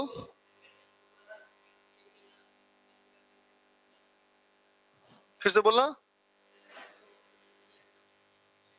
हाँ, अगर मान लो बाहर रखा है तुमने, बाहर का टेम्परेचर मान लेते हैं 20 डिग्री सेंटीग्रेड है, तो इसकी लंबाई मान लेते हैं मीटर के रॉड अगर है 18 सेंटीमीटर है ना। अब उसको फ्रिज में रख दिया, जहां का टेम्परेचर 20 से कम है, चलो मान 10 डिग्री सेंटीग्रेड है ना बेटा, ठीक है। हल्का सा बाहर निकालो उसको और इसको हल्का सा ऑसिलेट करो, जरूरी है ऑसिलेट करना, जरूरी है। हल्का सा करोगे ऑसिलेट तो देखो कि वाकई में लंबाई घट गई, शायद तुमको दिखेगा नहीं लेकिन लंबाई नापने से कम तुमको हो जाएगी। समझे बेटा। अब बात है ऐसे मूव करना क्यों जरूरी है ना। तो देख बेटा, मॉलिक्यूल्स के आपस में जैसे मान लो, कभी देखा होगा तुमने ना कि कोई बोतल वगैरह में सैंड भर रहे हो, देखते पूरा भर गया है, ऐसे ठोको उसको तो थोड़ा कम हो जाता है लेवल ना, एडजस्टमेंट्स है ना। तो इसके ऐसे हल्का हिलाना पड़ेगा, इसलिए एडजस्टमेंट होने के लिए, एडजस्ट करने के लिए इसको, है ना बेटा, ठीक है। हल्का सा रैंडम स्पीड देंगे ताकि मॉलिक्यूल हल्का सा डिस्प्लेस कर जाए, मूव करने का मौका मिले उसको, है ना। हाँ, यही कहानी है उसकी भी जो मैंने कहा तुमको था। अगर प्योर वाटर होगा, डिस्टिल्ड वाटर मान लो, ठंडा करोगे 0 पे फ्यूज नहीं होगा, इवन -1 पे फ्यूज नहीं होगा, है ना। लेकिन बाहर लगे से पटकोगे ना एक बार, तुम्हारी आंखों के सामने पूरा फ्रीज कर, नीचे से ऊपर फ्रीज करेगा वो, क्योंकि वह मॉलिक्यूल जहां पे है वहीं फिक्स हो गया अपने फोर्स में। लेकिन ऐसे हीट करेंगे तो क्या होगा, मॉलिक्यूल्स को एडजस्ट करने का मौका मिलेगा, रैंडम स्पीड मिलेगी तो मॉलिक्यूल्स मूव करेगा, है ना। देख लिया बच्चा इसको। तो देख बेटा, ये तो बात समझ में आ गई, ये तो बात समझ में आ गई कि वॉल्यूम बढ़ेगा, है ना बेटा, ठीक है ना। लेकिन इसको स्टडी कैसे करोगे, इसको स्टडी कैसे करोगे कि बढ़ गया, है ना। जैसे मान लो अगर मैं कहूं ये क्लासरूम उस बगल वाले क्लासरूम से बड़ा है, मान लो ऐसे बोलूं तुम्हें कि ये क्लासरूम उस वाले से बड़ा है, ठीक है। तुमको विश्वास नहीं हुआ तो क्या करोगे, नापोगे, कैसे नापोगे, तो कहोगे इसका लंबाई नापा, फिर उसका लंबाई नापा, ठीक है, फिर इसका चौड़ाई नापा, उसके चौड़ाई नापा, तो पहले क्या नापा, लंबाई नापा, फिर चौड़ाई नापा, तो एरिया भी नाप लिया, है ना। मान लो लंबाई तुम्हें दिखती है कि लंबाई इसकी बड़ी है और उसकी छोटी है, जो चौड़ाई किया अब तो इसका छोटा उसका बड़ा है, कंफ्यूजन कौन बड़ा है। So let us find the area, है ना। एरिया पर देखिए, अब समझ में आया कौन बड़ा है। तो पहले क्या कंपेयर किया बताओ, लेंथ, फिर क्या कंपेयर किया बोलो, एरिया, है ना। अब क्या बड़ा था ना, ये भी देखेंगे, हाइट, ऐसे नाप लिया हाइट, है ना। अब देखता है उसका एरिया बड़ा था, है ना, लेकिन इसका हाइट बड़ा है, फिर कंफ्यूजन। अब क्या करोगे, वॉल्यूम निकालोगे, है ना बेटा। उसी तरह से अगर मैंने कहा बॉडी एक्सपेंड किया, how do you feel it, at first you will measure the length, then you will measure the area, and then you will measure the volume in the same way, है ना बेटा। तो thermal expansion को भी study करने के 3 तरीके हैं। ये नहीं बोलना कि थर्मल एक्सपेंशन 3 तरह का होता है, 3 तरह का नहीं होता, होता तो एक ही तरह का है कि वॉल्यूम बढ़ता है ना बेटा। इसको स्टडी करने के 3 तरीके हैं, लीनियर, सुपरफिशियल एंड वॉल्यूम। समझ गया, ठीक है। तो क्या कहेंगे बेटा, there are 3 ways to study thermal expansion, है ना बेटा, ठीक है। लेकिन इस बात का बिल्कुल ध्यान रखना कि थर्मल एक्सपेंशन में हर चीज बढ़ती है, कोई चीज घटती नहीं, है ना। एक बॉडी किसी भी आकार का तुमको दिया हो, चाहे कैविटी हो, चाहे होल्स हो, चाहे कुछ भी हो, कोई भी 2 पॉइंट के बीच की दूरी, बोलेगा टेम्परेचर बढ़ेगा तो बढ़ेगा, ठीक है बेटा, बात समझा ना। जैसे कि हॉलो स्फीयर, ऐसा लगता है ना कि बाहर वाला फैलेगा तो अंदर छोटा हो जाएगा, ऐसा नहीं, दोनों फैलेगा, अंदर वाला भी एक्सपेंड करेगा, बाहर वाला भी एक्सपेंड करेगा, दोनों के बीच की मोटाई भी बढ़ेगी, हर चीज बढ़ेगी, ठीक है ना बच्चा। There are 3 ways to study thermal expansion, ठीक है बेटा। सबसे पहला हमारा क्या है, लीनियर एक्सपेंशन, ठीक है बच्चा। लीनियर एक्सपेंशन का मतलब क्या हुआ? तो कहना expansion of A line. Linear expansion is expansion of A line, है ना बेटा? एक्सपेंशन ऑफ ए लाइन, है ना? For example length of A rod, बोल बेटा। किसी रॉड की लंबाई, एक लाइन है ना, ठीक है? कहूं रेडियस ऑफ ए स्फीयर, बोल बेटा। स्फीयर एक 3 डायमेंशनल ऑब्जेक्ट है, लेकिन रेडियस तो एक लाइन है ना, रेडियस तो एक लाइन है बच्चा उसका, है कि नहीं? यूं कहूं बेटा, perimeter of a disc, disc का जो पेरीमीटर है वो भी एक लाइन है ना। बोलो ये सब क्या है बेटा? लीनियर एक्सपेंशन हुआ, ठीक है बच्चा, है ना? अब बात यह है कि कौन सा बॉडी कितना एक्सपेंड करेगा। तो ऑब्वियस ही बात है, हर अलग अलग बॉडी का एक्सपेंड करने का तरीका अलग अलग होगा, है ना? क्योंकि हर दो मॉलिक्यूल के बीच का फोर्स एक जैसा नहीं होता, है ना? तो हम क्या कहेंगे? चलो एक टर्म डिफाइन करेंगे। क्या कहेंगे define? Coefficient of linear expansion, coefficient of linear expansion alpha, ठीक है? अल्फा क्या होता है? तो कहेंगे alpha is 1/L dl upon dt, है ना बेटा? टी क्या है? टेम्परेचर, ध्यान देना, टी टाइम नहीं है, टी टेम्परेचर है ना? तो अल्फा क्या है? तो कहना 1 मीटर लंबाई में 1 डिग्री सेंटीग्रेड टेम्परेचर बढ़ाने से जितनी लंबाई बढ़ जाएगी वही अल्फा है, ठीक है बेटा? क्या है ये? चेंज इन लेंथ, ठीक? Per unit change in temperature, ठीक? पर यूनिट ओरिजिनल लेंथ, है ना बेटा? 1 मीटर लंबाई में 1 डिग्री सेंटीग्रेड टेम्परेचर बढ़ाने से जितनी लंबाई बढ़ जाएगी वही अल्फा है ना बेटा? तो ऐसे बोल सकते हैं dl equal to alpha L D T, बोल बेटा, हो सकते हैं ना? तो अगर मैं कहूं बेटा कि जो चेंज है ये बहुत छोटा है, अगर चेंज जो है ना बेटा, ये बहुत छोटा है ना? 100 सेंटीमीटर लंबा रॉड में लंबाई बढ़ी 1 मिलीमीटर की, है ना? वैसी लंबाई, है ना बेटा? तो इतनी छोटी चेंज के लिए dl और डेल्टा एल दोनों एक ही है ना बच्चा? बोलो, समझा ना? ठीक। तो फाइनल लेंथ क्या हो जाएगा इसमें? L प्लस डेल्टा एल, तो कहेंगे L final equal to L 1 plus alpha delta T, बोलो बेटा, होगा ना? ठीक है बेटा, बात समझा ना? ठीक है। अब देख बेटा, मैं कहूं कि जो चेंज है ये बड़ा चेंज है, लार्ज चेंज, है ना बच्चा? चेंज बहुत बड़ा हो, जैसे मान लो 10 सेंटीमीटर की रॉड हो बेटा, गर्म किया हो गया 15 सेंटीमीटर का, जैसे मरकरी देखा है ना कितना तेज भागता है लंबाई, तो उसके लिए एप्लीकेबल नहीं होगा, है ना? कैसे लिखेंगे उसके लिए?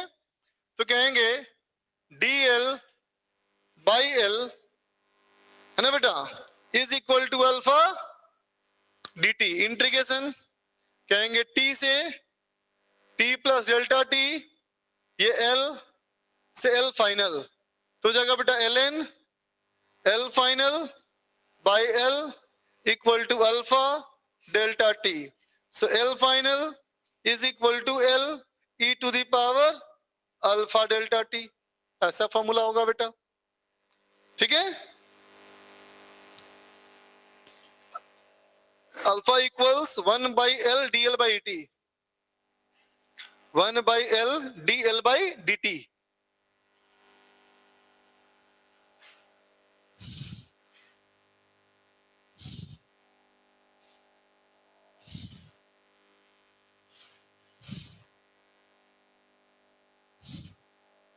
l बेटा लेंथ है, l लेंथ है, जो पहले लेंथ l था, अब लंबाई बढ़ के हो गई l प्लस डेल्टा l, होगा, डिस्कस करेंगे, डिस्कस।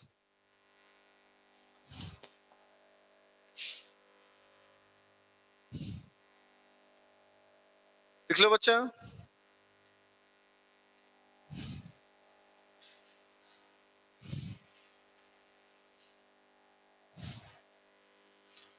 ओके चिन्मय,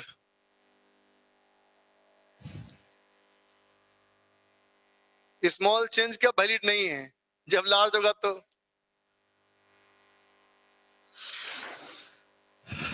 हाँ फिर से बोलो। ये एल ऊपर, हाँ ये एल लेंथ है, ये भी लेंथ है, लेकिन डीएल है ये। इसका मतलब ये कहता है कि पहले लंबाई मान लो बेटा एल था, कब, टी डिग्री सेंटीग्रेड पे, लेकिन जब मैंने टेम्परेचर कर दिया टी प्लस डी टी, तो लंबाई हो गई एल प्लस डी एल। ठीक है, अब देख बेटा,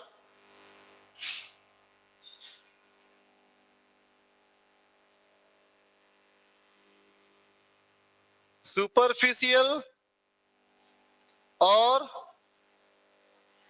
एरियल एक्सपेंशन है ना बेटा, सुपरफिशियल या aerial expansion.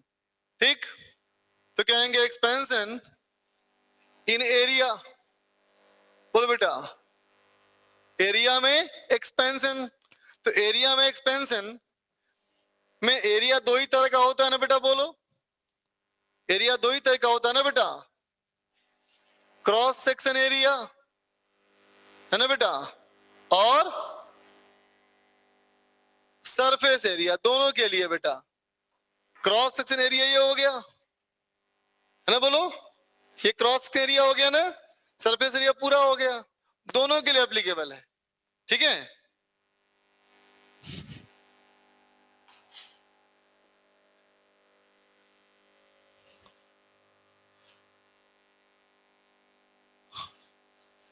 Coefficient of superficial expansion, तो कोफिशिएंट ऑफ सुपरफिशियल एक्सपेंशन को लिखेंगे बेटा किससे हम लोग, बीटा से। तो अल्फा की जगह हो गया बेटा बीटा, ये हो गया एरिया ए, और ये भी हो गया एरिया ए, तो बोलेंगे D A area equal to alpha की जगह बेटा बीटा ए डी टी,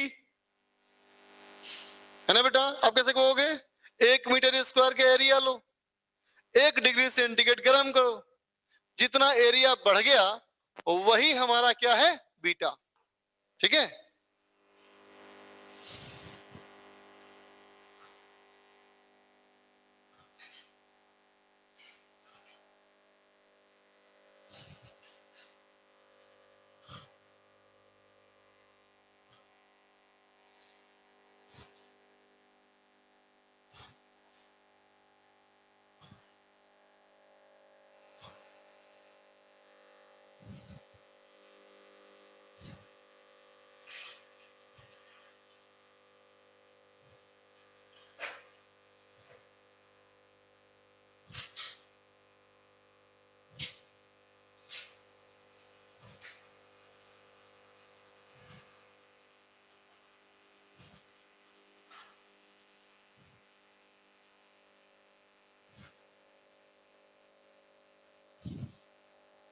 लिख लो।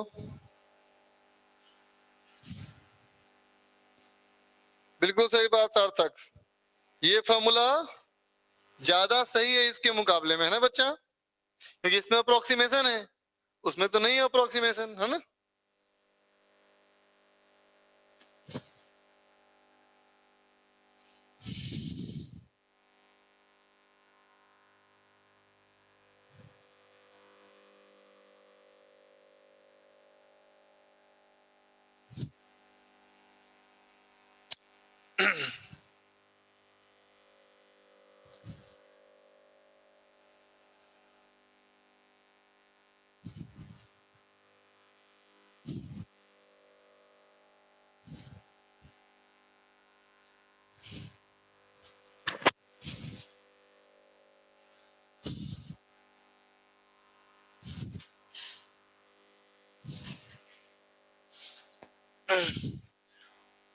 बोलो भाई डॉट डॉट,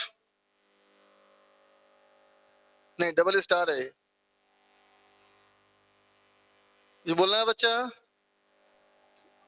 हेलो सर, जैसा सुनने में आ रहा है कि सर कोटा में 18 बच्चे पॉजिटिव निकले एलएन के, तो सर अब क्या होने वाला है बात, कुछ पता है कोटा क्या में सर 18 आपको? बच्चे पॉजिटिव निकले हैं एलएन के। अगर ऐसा होता ना बेटा तब तक बंद हो चुका हाँ होता सर। सब। सही बात है अच्छा क्या तो ऐसा सर नहीं खबर? है कंफर्म जी हाँ? सर, न्यूज में आया सर, पेपर में दैनिक आया करके था? कोई न्यूज़पेपर है। यस सर, आ दैनिक जाए क्या? करके। हाँ जी सर, आज आया है दैनिक करके न्यूज़पेपर तो कोई। देख एलियन में बच्चे निकले नहीं होंगे, वो पॉजिटिव बच्चे लेने आए होंगे। ये हाँ मत सोच ऐसा रहा है भी कि हो एलियन में सकता आके है। पॉजिटिव हो गया। हाँ वो तो फिर वैसा होगा वैसे, पर सर उसके बाद कुछ तो देखो बेटा एक्शन लिया जा अगर रहा है ऐसा क्या अभी? अगर ऐसा है हाँ हाँ तो अगर सर। क्लास शुरू होने के पहले ही पकड़ में आ रही चाहिए ऐसी ना बेटा, इसका मतलब अच्छी बात है ये कि लोग चेक करके जी इंटर सर कर वो रहे तो हैं। है। ये तो हाँ जी पॉजिटिव बात सर है बोला जाए तो। ऐसे जी बच्चों सर को वो भी क्लास बात है। रोकेंगे लोग यार। हाँ सर ये भी बात सही है। देखो डरना तो है लेकिन मरना नहीं है, हाँ हाँ हाँ हाँ यस सर। है ना? Okay sir. आकाशदीप बोलो। हेलो सर, गुड हाँ बोलो। इवनिंग। Good evening. सर जैसे कहा जाता है कि अगर हम बॉटल में पानी रख के फ्रीजर में 3 घंटे के लिए रख दें, उसके बाद निकाल के अगर बर्फ नहीं जमा उसको एक झटका देते हैं फिर बर्फ जम जाता है, ऐसा क्यों होता है सर? हम लोग बात कर चुके हैं इस मैटर पे, आप लेट हो। चिन्मय सर आपके पास कल का लेक्चर है, आप उसे पोस्ट कर सकते हैं अपने चैनल पे। क्या बेटा?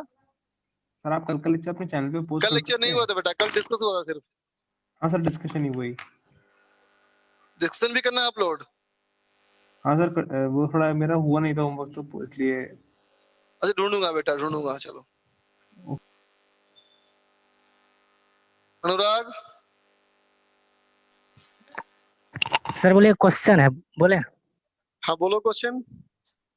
सर बोले 1 लीटर ठंडा पानी है और 1 लीटर गर्म पानी, उसमें से हाँ बर्फ है पहले तो कौन बनेगा? हाँ बर्फ पहले कौन हम तो गर्म पानी से नहाएंगे।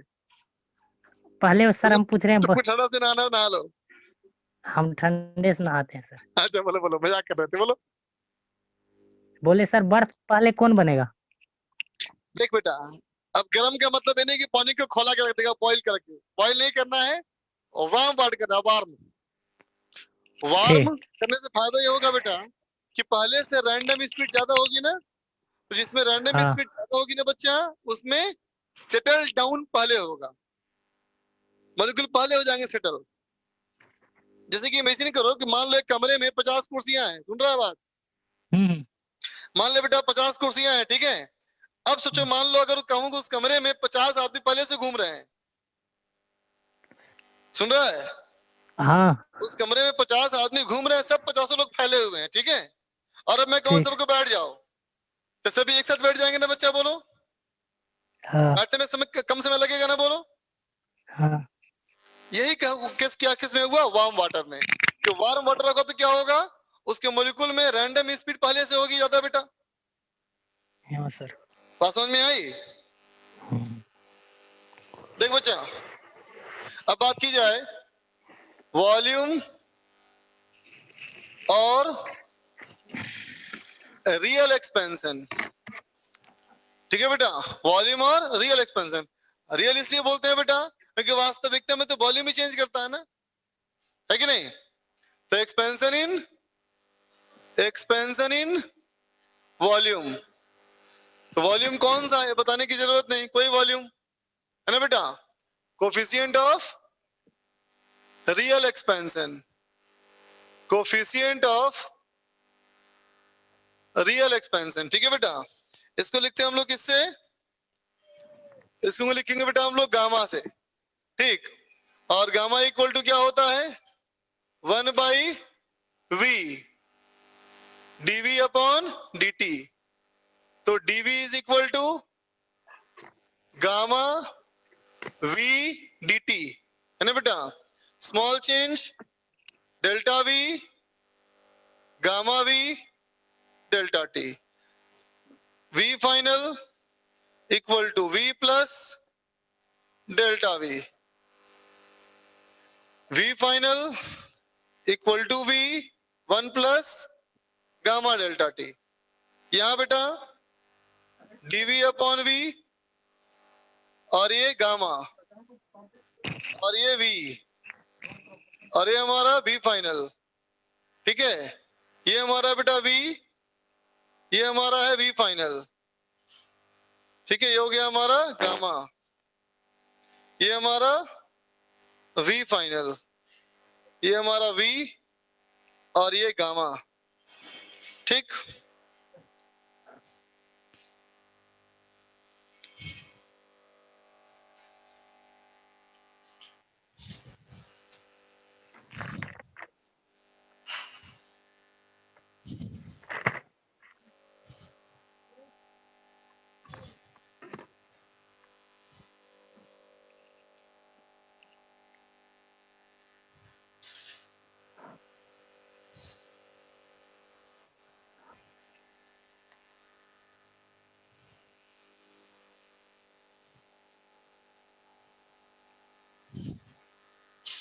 कल कहां तक डिस्कस किए थे बेटा हम लोग? एक्सरसाइज 2 पार्ट 3 हो चुका था। ठीक है, एक्सरसाइज 2 पार्ट 4 निकालो, निकालो बेटा। स्ट्रिंग वेव फर्स्ट डाउट है। ठीक, देखो बच्चा, comprehension number 1,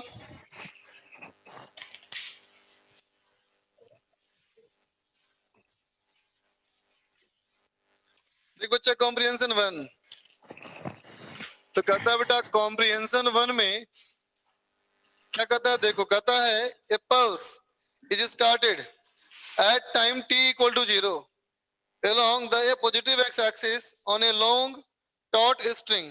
The shape of the pulse at t equal to 0 is given by, देखते बेटा कैसा पल्स है? तो देख बेटा ये हमारा x y एक्सिस मान लो, है ना बेटा। इसमें देखो पल्स कैसा है, पहला कहता है बेटा -4 से 0, तो ये मान लेते हैं बेटा -4 से 0 तक में। इक्वेशन है बेटा x/4 + 1, इसका मतलब स्लोप हो गया बेटा 1/4 ना, इसका स्लोप हो गया बेटा 1/4, इसका मतलब ऐसे ना बनेगा, बोलो बेटा ऐसे बनेगा ना। फिर देखो बेटा कहता है 0 से लेके 1 तक का स्लोप। अब 0 से 1 तक की बात करो, 1 में क्या लिखा है बेटा y = -x + 1, slope is 1, slope is 1, तो ऐसा ना बनेगा बेटा, बोलो। तो ऐसा हमारा पल्स का शेप बेटा, स्ट्रिंग के वेव का पल्स जो है ऐसा है ना। और कहता है द लीनियर मास डेंसिटी 50 ग्राम पर मीटर, और ये पल्स बेटा आगे जा रहा होगा ना, तो पल्स की स्पीड क्या होगा बोलो? √T/μ ना बेटा। तो टेंशन क्वेश्चन में दिया है 5 न्यूटन, और ये है बेटा 50 ग्राम पर मीटर, 50 × 10⁻³ इसका देखो ना आ गया ना 10 मीटर पर सेकेंड, बोलो है ना बच्चा, 10 मीटर पर सेकेंड आ गया स्पीड। तो अब कहता है सवाल पहला में the shape of the string is drawn at t = 0, area of the pulse निकल गया होगा area, half into base into height. Second देखो the vertical displacement of the particle of the string at x = 7 centimetre at t = 0.01 centimetre. ध्यान देना बेटा, बोलो तो अगर मैं कहूं बेटा कि मैंने समय दिया, कितना समय दिया? मैंने समय दिया बेटा t बराबर 0.01 सेकेंड, तो बोलो बेटा पल्स का डिस्प्लेसमेंट क्या होगा? vt कितना हो गया बेटा? 0.1 मीटर ना, इसका मतलब 10 सेंटीमीटर, बोलो। तो पल्स जो है 10 सेंटीमीटर आगे बढ़ जाएगा बेटा, तो बोलो तो -4 वाला कहां मिलेगा? 6 पे ना बेटा, है ना, तो ये पहुंच जाएगा हमारा यहाँ 6 पे। अब बोलो 1 वाला कहां मिलेगा? 11 पे। 0 वाला कहां मिलेगा? 0 वाला मिलेगा बेटा 10 पे, और ये मिलेगा हमारा 11 पे। तो पल्स का शेप कैसा हो जाएगा? देखो तो ऐसा हो जाएगा ना बेटा, बोलो। ठीक है, तो हमसे कहता है बताओ x = 7 पे कितना डिस्प्लेसमेंट होगा? तो x = 7 यहाँ ना बेटा, बोलो। ये 7 का पूछा है डिस्प्लेसमेंट, है ना। तो बच्चे बताओ क्या इस लाइन का स्लोप तुमको पता है? स्लोप का मतलब tan थीटा, है ना, कितना होगा?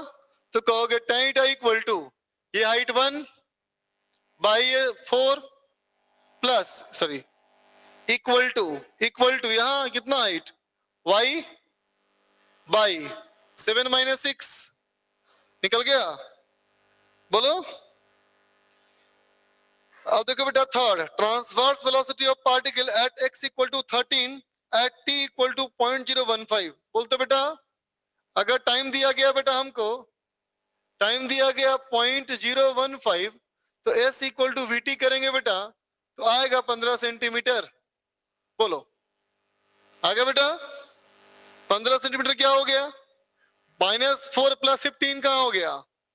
11 ना बेटा, और 0 प्लस 15 तो 15, 1 प्लस 15 तो हो गया 16। इसका मतलब पल्स कैसे पहुंच जाएगा? देखो होगा बेटा ऐसा, ठीक है। तो हमसे कहता है बताओ x इक्वल टू 13 सेंटीमीटर वाले की वेलोसिटी क्या होगी? तो x इक्वल टू 13 यहां ना होगा बेटा, इस वाले पार्टिकल की वेलोसिटी क्या होगी? है ना बेटा। तो ट्रांसवर्स वेव है ना, ये वेव जा रहा है बेटा x में तो पार्टिकल जा रहा होगा y में, ऐसे से कर रहा होगा ऑसिलेट, है ना बेटा। अब तुम एक फॉर्मूला पढ़ा तुमको था मैंने बेटा स्ट्रिंग वेव में, देखो क्या कि वेलोसिटी ऑफ पार्टिकल बोलो बराबर negative of slope into velocity. बिल्कुल सही बताया। तो बोलो बेटा स्लोप कितना था इसका 1/4 ना, और वेव की वेलोसिटी कितनी है 10, इसका मतलब -2.5 मीटर पर सेकेंड। बोल बेटा 2.5 मीटर पर सेकेंड नीचे की तरफ, 2.5 मीटर पर सेकेंड नीचे की तरफ। तो आंसर क्या हो गया बेटा इसका? ऑप्शन नंबर ए, ठीक है। अब देखो बेटा सेकंड कॉम्प्रिहेंशन, किसी ने पूछा बच्चे ने, नोट कर लो।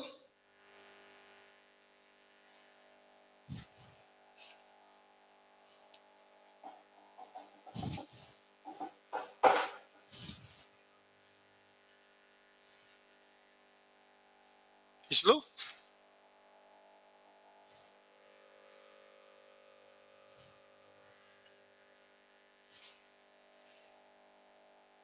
बेटा तो बेटा अब तो देखो सवाल कहता क्या है, a transverse sinusoidal wave is generated at one end. कहता है बेटा स्ट्रिंग के किसी एक एंड पे हमने ट्रांसवर्स वेव प्रोड्यूस किया, ठीक है बेटा। स्ट्रिंग के किसी एक पॉइंट पे हमने ट्रांसवर्स वेव प्रोड्यूस किया, ठीक है। अब कहता है by A bar that moves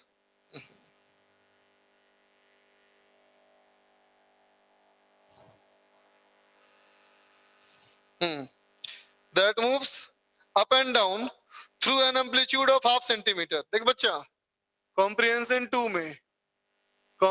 2 में एम्पलीट्यूड हमको दिया है बेटा ½ centimetre.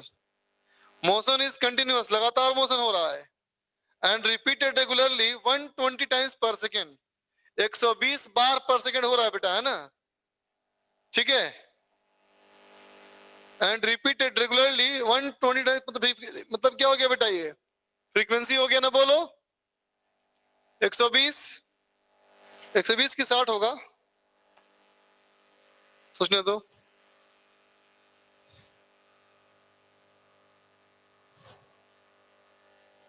The motion is repeated है ना, ठीक है, 120 होगा। String has linear mass density 90 ग्राम पर मीटर, म्यू हो गया बेटा 90 ग्राम पर मीटर, है ना बेटा। और टेंशन हमको दिया है ये 900 न्यूटन, है ना बच्चा। तो फर्स्ट पार्ट कहता है the maximum value of transverse component of tension, tension का ट्रांसवर्स कंपोनेंट का मैक्सिमम वैल्यू क्या होगा, ठीक है बेटा। What is the maximum value of transverse component of, देखो बेटा देखा ध्यान से, स्ट्रिंग का शेप तो बेटा ऐसा होगा ना, बोलो बोलो होगा ना बच्चा ऐसा, ठीक है। अब कहता है कोई भी एक पॉइंट सोचो, कोई भी एक पॉइंट सोचो बेटा, है ना। इस वाले पॉइंट पे टेंशन ऐसे बोलोगे, टेंशन टी बोलेंगे बच्चा, है ना। अब देखो यहां से अगर एक एंगल थीटा है बेटा, है ना, ठीक, तो तुम ऐसे बोलोगे कि टेंशन का ये कंपोनेंट हो गया टी कॉस थीटा और ये कंपोनेंट हो गया टी साइन थीटा। बोल बेटा, बोलेगा, ठीक है। तो अब बताओ ट्रांसवर्स कंपोनेंट कितना हुआ। ट्रांसवर्स मतलब वेव मोशन के परपेंडिकुलर, है ना। तो सवाल कहता है इसकी मैक्सिमम वैल्यू कितनी होगी। समझ गया बेटा, है ना। तो बोलो इक्वेशन ऑफ वेव क्या लिखते हो, A sine omega T minus K X plus phi है बेटा। तो बोलो तो del Y upon del X यही ना होता है बेटा स्लोप। बोलो, और इसी को ना बोलते हो tan थीटा, है कि नहीं। तो कितना हो जाएगा बोलते बच्चा, माइनस ए के into cos omega T minus K X plus five, है ना बच्चा। तो बताओ तो इस tan थीटा की अगर कहूं मैक्सिमम वैल्यू तो कितना कहोगे, ए इंटू के ना बेटा, है ना बेटा। अब बोलो तो इसमें कितना हो गया वैल्यू, ये हमारा बेटा 1/2 सेंटीमीटर, है ना बेटा। और बोलो के कितना होगा, ओमेगा बाई वी ना, ओमेगा बाई वी। तो पहले ऐसा करते हैं बेटा, इन दोनों से वेलोसिटी ऑफ वेव निकाल लिया जाए, टी बाई म्यू कितना हो जाएगा 10 100 मीटर पर सेकंड, है ना। अबे 9 10 पावर माइनस 3 और नीचे बेटा 900, तो 100 कट गया, ठीक है 100 आएगा, क्या जाएगा बेटा 100 मीटर पर सेकेंड ना। तो देख बेटा omega by V, omega by V कितना हुआ 2 पाई एफ बाई वी, तो ये हो गया बेटा हाफ में कैंसिल कर दे बेटा 10 power minus 2 pi into F 120 और ये 100, ठीक है। तो कितना हो गया बेटा, ये हो गया हमारा 6 और ये हो गया 5, इसका मतलब हो गया 6 pi by 5 into 10 power minus 2। महसूस करते हो बेटा वैल्यू बहुत छोटी होगी ना बेटा, छोटी। और अगर छोटी वैल्यू है बेटा इसका मतलब एंगल बहुत छोटा है ना बेटा, और एंगल बहुत छोटा है तो approximately equal to tan theta. बोलो बेटा tan जो होगा बेटा वो साइन के बराबर होगा ना, एंगल बहुत कम है तो फिर हमें क्या चाहिए था टी साइन थीटा ना बेटा। तो कहेंगे टी साइन थीटा कितना हो जाएगा, तो कहेंगे टेंशन था बेटा कितना 900, ये बेटा 900 into 6 pi by 5 into 10 power minus 2 cancel, कितना हो जाएगा रे 54 पाई बाई 5, है ना।